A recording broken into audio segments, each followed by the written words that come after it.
Hello, folks. Yeah.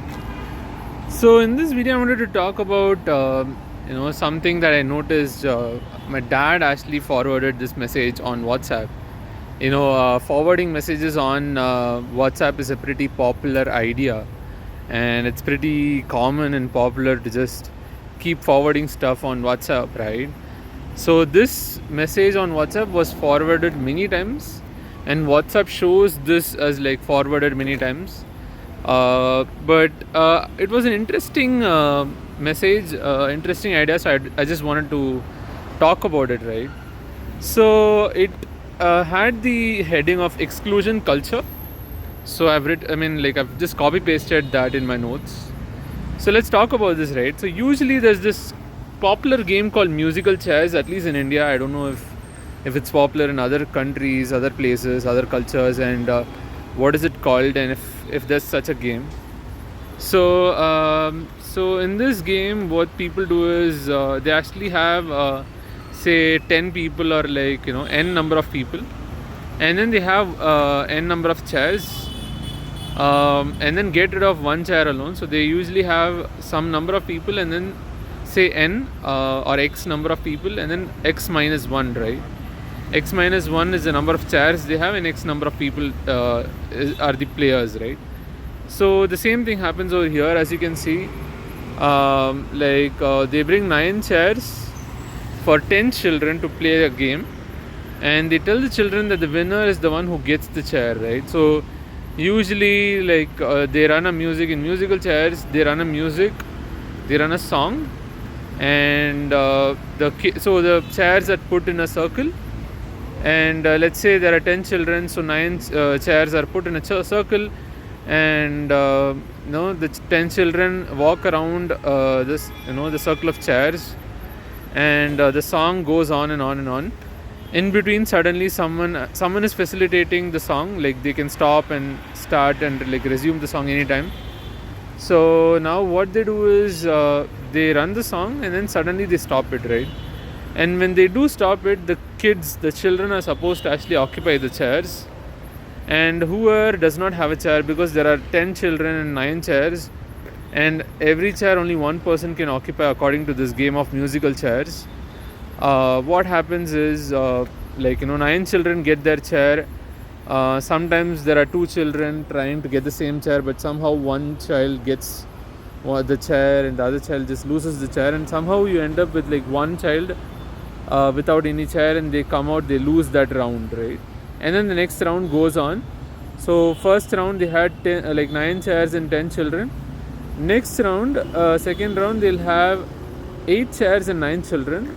The one child that actually didn't get the chair comes out, so there is only 8 children, and instead of and they remove one chair also. So they remove one child and one chair, and they start with x number of children and x minus 1 number of chairs. At the end, there is 1 chair and 2 children left, and the last round happens, and finally one of them gets the chair and they win. The other child has to leave and loses that round, the last round, right? So so this is what happens in this game also, but they didn't call this musical chairs, but it's basically that game only. At least that's how musical chairs game works, with the music in the background, and they don't talk about music over here. So they bring 9 chairs for 10 children, and then they tell the children that the winner is the one who gets the chair, and whoever remains without a chair is out of the game. So then they reduce the number of chairs each time, and the child comes out every time until one child remains, and he or she is declared the winner, right? So what is the thing that the child learns from this? Or even adults play such games, musical chairs and all. Adults learn the culture of myself, and in order to succeed, I must remove others, or similar stuff, focus on yourself and focus on getting the chair, and try to snatch the chair from others. And the idea of zero-sum game, that for you to win, others have to lose, right? So things like that, ideas like that. A lot of competitions and a lot of games have that idea, wherein one person loses, the other person wins, or a group of people win and another group of people lose, right? So it's It's not like everyone wins. I usually don't like such games, probably because I lose a lot. Apparently in Japanese kindergartens they play the game of chairs too. I'm gonna check it out. I'm gonna Google it out. But that's what this WhatsApp game says. Like WhatsApp forward message says, right? So apparently they also come up with 9 chairs for 10 children, but with a difference this time, right? So they tell the children that you have no more chairs. So you have only 10 chairs, right? Like 9 chairs and only 10 kids, right? If one of you remains without a chair, everyone loses. So look at the difference.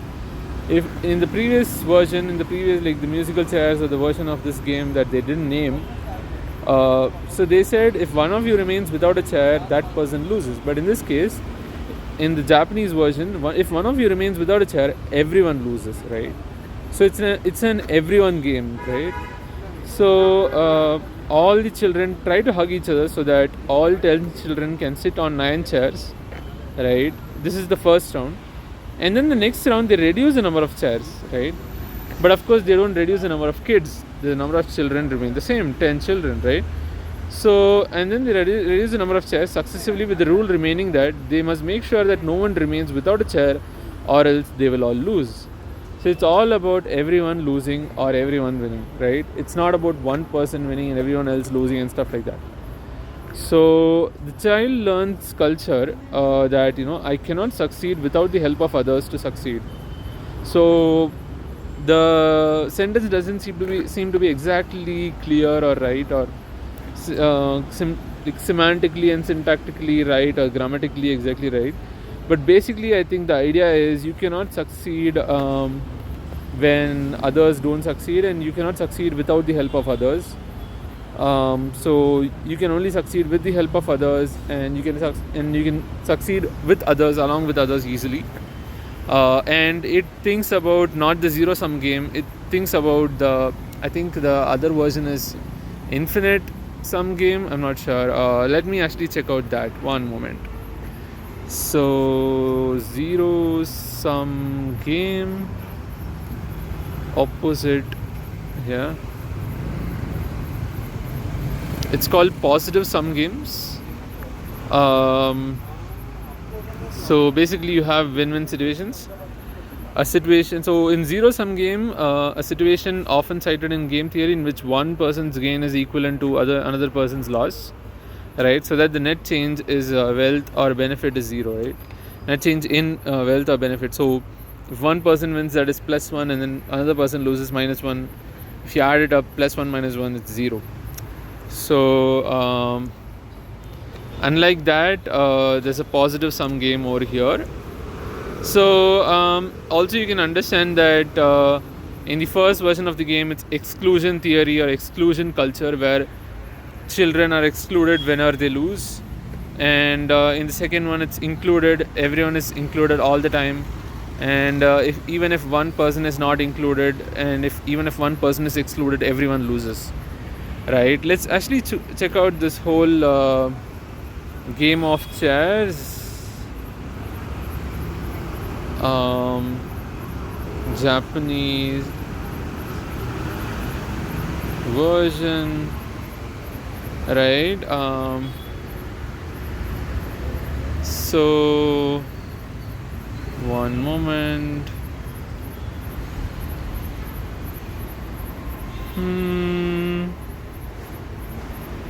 Let's actually say one moment. Japanese game of chairs. Oops. Sorry about the bad typing.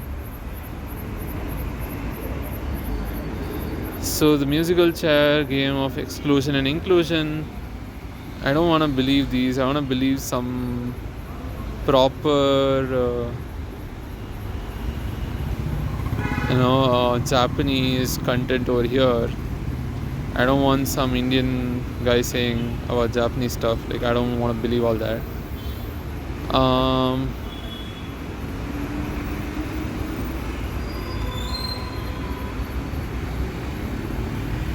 Japan Trend Hub.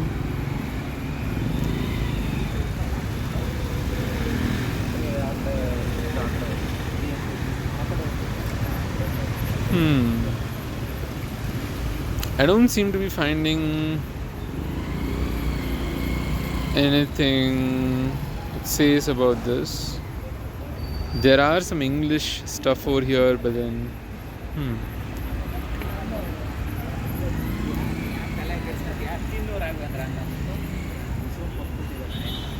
anyways, the idea seems to be great to me, but I don't know if this is true though. Let's actually find out Japanese musical chairs game rules, right? So again, I can see the same stuff. Everyone's saying the same stuff, right? If any one kid is not able to find a chair, then everyone loses and all that. But I want to actually find out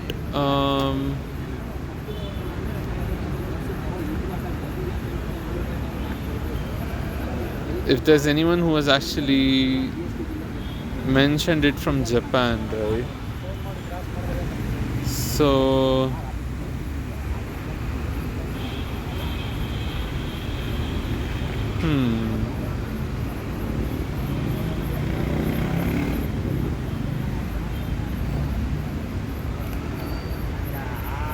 looks like I can't find anything specific over here.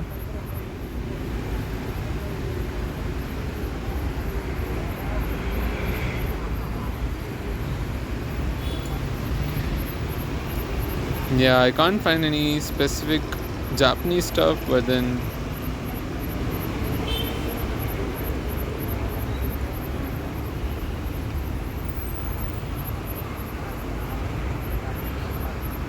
you can see some New York Times saying something. This is a 1998 thing. In Japan, nice guys and girls finish together.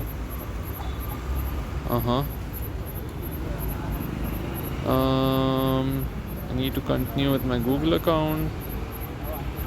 Okay.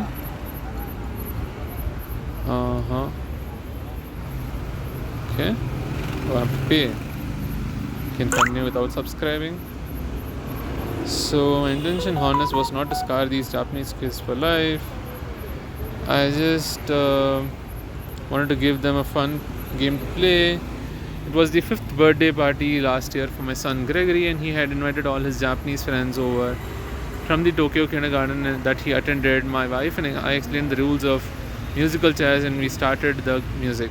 It was not so awful for the Japanese boys. They managed to fight for seats, albeit a bit lamely, but the girls were at sea. The first time I stopped the music, Gregory's 5-year-old girlfriend, Chito's Chan, was next to him,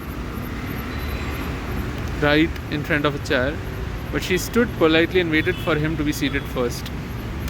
Right, so Gregory scrambled into her seat, and Chito's Chan beamed proudly at her own good manners. Then I walked over and told her that she had just lost the game and would have to sit out. She gazed up at me, her luminous eyes full of shocked disbelief, looking like Bambi. I might after a discussion of venison burgers. So you mean I lose because I'm polite? Interesting, yeah. You shouldn't lose because you're polite, right? You mean the point of the game is to be rude? Interesting question, right? A 5-year-old is asking this, and this was actually published in 1998, as you can see over here, right? So let's see this, right? So, well, now that I think of it, I guess that is the point. American kids are taught to be winners, to seize their opportunities, and maybe the next kids as well. Japanese children are taught to be good citizens, to be team players, to obey rules, to be content, to be a mosaic tile in some larger design, right?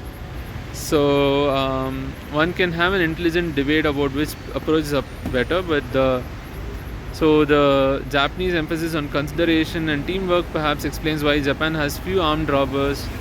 Oh, I didn't know that. I mean, this was in 1998. Let's check it out probably later at some point. What about this era, 2024? So after a few decades, say 2 decades now. So, but also so few entrepreneurs, right? So the American emphasis on winning may help explain why the United States consistently racks up Olympic gold medals but also why its hockey players trashed their rooms in Nagano. The civility that still lingers in Japan is the most charming and delightful aspect of life here today.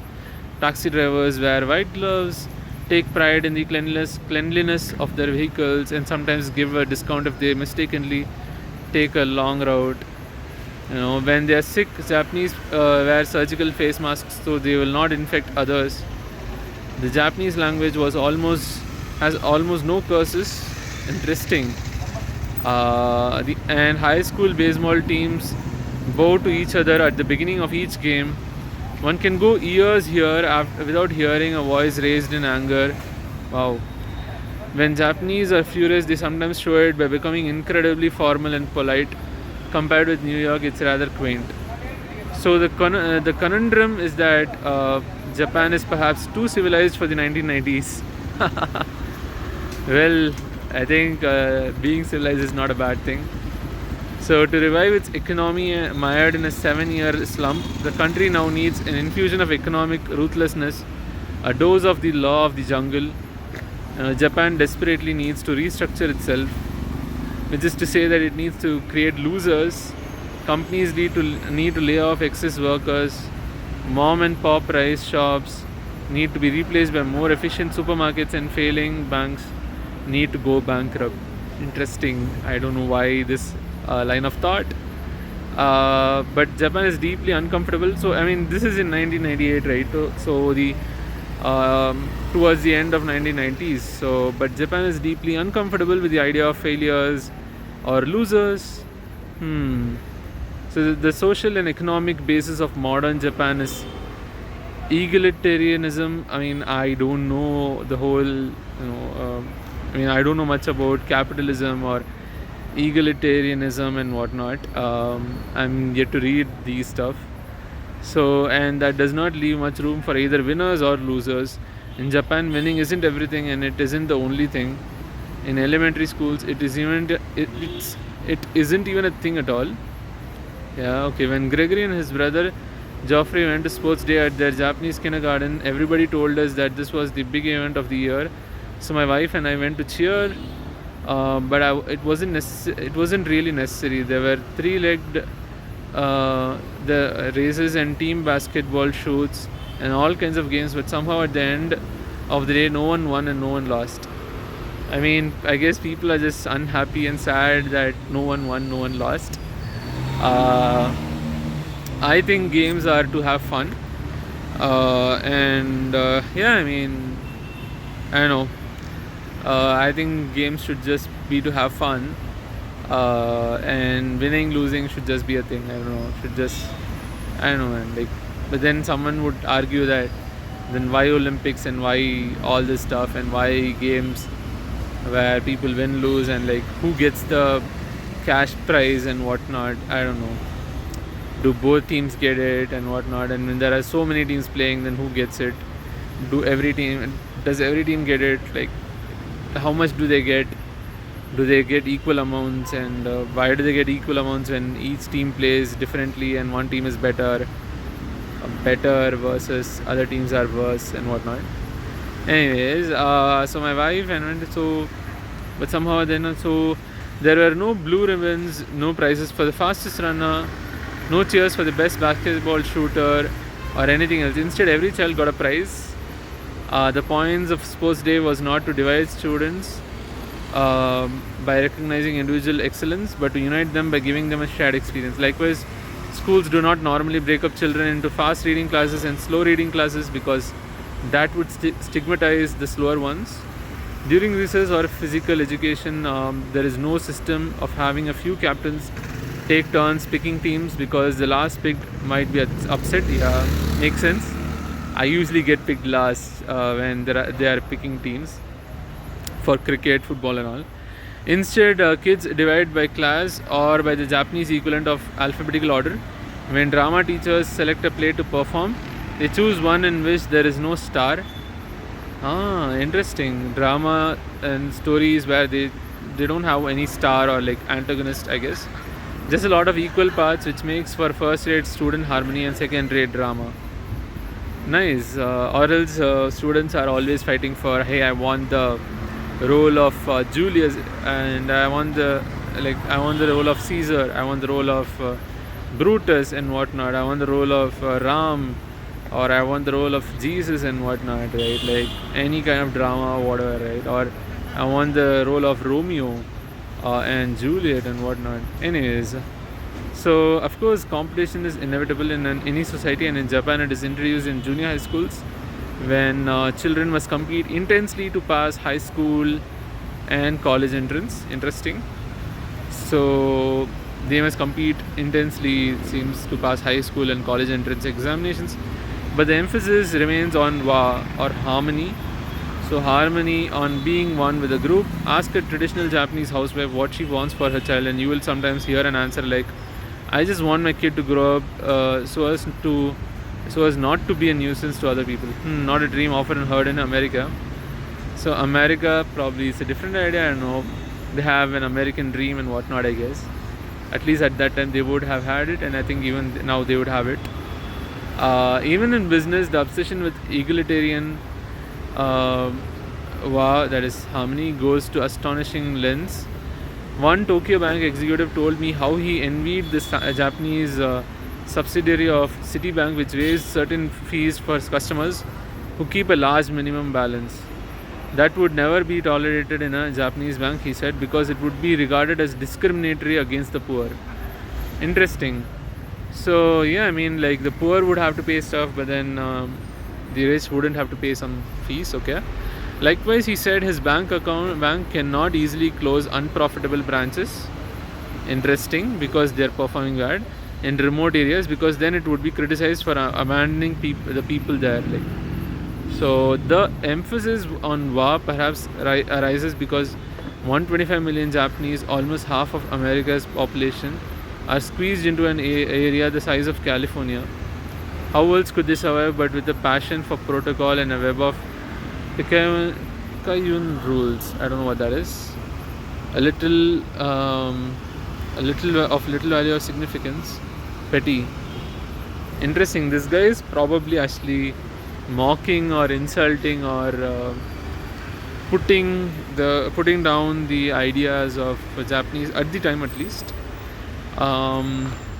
So it looks like he's talking about the population density of Japan at the time, and how little area and how many people they had. So the population density was high, unlike, I guess, America. So Picayune meaning very low value or petty rules, little of significance rules, dictating consideration for others.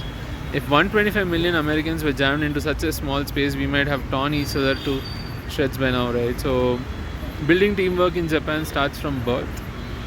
That's pretty cool, right? I think anything of value can be built more by teams than by an individual. Though individuals can make big impact, but there's only so much impact you can make as an individual, right? Like, according to me, there's a lot of impact that you can make by forming a team, by having a group of people, even if it's a small group. So, and you can scale things a lot, unlike being a single person. Even if it is software and whatnot, though a lot of people can say that software can be scaled very easily, you just need to add more servers and whatnot, but someone has to build software, and there's only so much one person can build. They can build a lot, but imagine what a team can build, even a small team, not a large team. Large team will have its own pros and cons, and friction and communication and coordination and whatnot. So if they talk about how if 125 million Americans were jammed into such a small space, they would have just caused chaos and messed up each other's messed up each other in general, and they would have torn each other into shreds by now, right? So building teamwork in Japan starts from birth. That's great. So teamwork, team player and all that. When our third child, Caroline, was born in Tokyo last fall, the hospital explained that the mothers were to nurse their babies all together in the same room at particular meal times. So in the same room, which room, I don't know. Mothers were so all the mothers were to nurse their babies all together in the same room in particular meal times. So on her first day of life, Caroline was effectively told to discipline her appetites to adjust to a larger scheme with others. Interesting. Yeah, I mean, everyone has preferences and hunger times and whatnot, but then you know, control your appetite to others' timings and have the same time. So this civility and egalitarianism shape just about every aspect of life. When the Japanese translation of a book that my wife and I wrote was published, interesting. So I guess they are actually not trying to insult Japanese people. I guess they do respect them, and they have been there in Japan. Looks like it by the talks of the whole article. You know, Japanese kindergarten school, Japanese hospital and whatnot. Born in Japan, like their kids born in Japan, and studying in Japan and all. So when the Japanese translation of a book that my wife and I wrote was published, so I'm wondering if it's a Japanese translation, as in like a Japanese book translated into English, or if it's a English book or some book translated to Japanese. Anyways, that my wife and I wrote was published. We were pleased that the first reviews were positive, but we were frankly surprised when every single Japanese review was positive. I guess Japanese people don't give negative reviews. So I remarked on that to a Japanese friend. Oh, that's the only kind of book review there is in Japan. He explained there are no bad book reviews, just nice ones. Interesting, right? So the insipid ones, of course, and insipid ones. What is insipid? Lacking flavor, weak or tasteless. Okay, so there are no bad reviews, just nice ones, or insipid ones, no flavor, like no taste, like no, more like neutral, I guess. So indeed, Japan itself is so polite as to be a bit bland, or neutral, like tasteless, rather like Mr. Rogers' Neighborhood on a national scale. So, and of course, Mr. Rogers' Neighborhood was never known for its hustle or economic vibrancy. So now Japan is trying to become nastier. Workers are being pushed out of their jobs, occasionally even laid off. Employees are no longer being automatically promoted by seniority. Pay differentials are widening. Okay, so this is, I guess, later. So companies are becoming more concerned with efficiency and share prices, less concerned with employee welfare. So all this will make Japan a more prosperous country, but perhaps a less civil one. The changes certainly rub against the grain here, particularly of older people. I guess the people who grew up in a polite Japan and with polite Japanese people, and became older later, and then are looking at the younger generation being like this. They rub just a bit against my grain too. I bought a long scroll of calligraphy with the character Va, which is harmony again, in hopes that my kids will learn harmony instead of clubbing each other. Right? One moment. So instead of clubbing each other over toys, and yet on the other hand, I still want them to win at musical chairs and everything else. Interesting. That is getting tougher because young Japanese are adapting to greater competition, and they seem to be a bit more aggressive than individualists than their parents. More aggressive and individualist than their parents. So focusing on the individual and not on the group, and the society and all. Some young Japanese are even getting pretty good at musical chairs. And little Chito-san, Gregory's girlfriend, well, she may be polite, but don't underestimate her generation's ability to catch on quickly. 30 minutes after the game of musical chairs, Chito-chan and her friend Naoko-chan got into an argument over a party favor. Chito-chan slugged Naoko-chan in the mouth and grabbed the toy. Okay. Perhaps that's globalization. Slugged, I'm guessing, drink in a large draught. Anyways,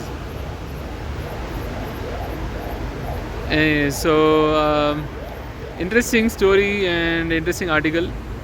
I'll probably share these, and I guess Japanese musical chairs is actually polite one, and where probably people do actually ask the kids to not leave anyone else, and if they do, then they all lose. So I guess that's the game of musical chairs and Japanese people being polite, at least in the era of 1998 or a bit before that. I don't know how it is now. I'll probably read and get back on that. So that's all I had for this video. I'll see you in the next one. Bye bye.